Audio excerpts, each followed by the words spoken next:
La deuxième date, c'est alors 79, c'est un autre événement, mais qui aussi a un grand retentissement. C'est la diffusion en France de la série américaine Holocauste, qui a joué comme une sorte de catalyseur.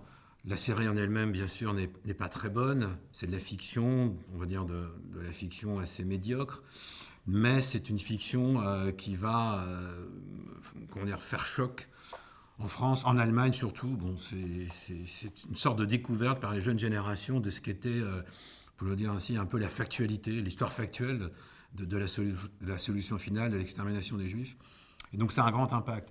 Alors en France, ça a un impact supplémentaire parce que c'est à cette occasion que Simone Veil, dans une émission célébrissime, qui sont les dossiers de l'écran, qui était une émission d'histoire, on diffusait un film, donc Holocauste, et à la suite de ça, il y avait un débat avec des témoins.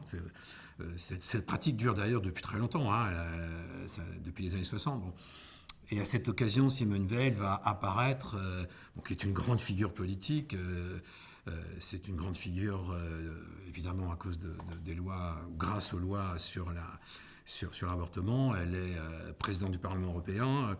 Et on découvre à ce moment-là qu'elle est, pour beaucoup, qu'elle a été une survivante du camp d'Auschwitz.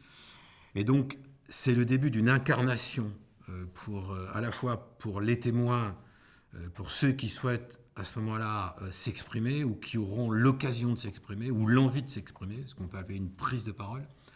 Et puis c'est une découverte, c'est une incarnation pour le grand public parce que évidemment Simone Veil est une grande figure de la vie politique française, figure, j'ai envie de dire, positive, qu'elle va porter à partir de ce moment-là, en France, la mémoire de la Shoah.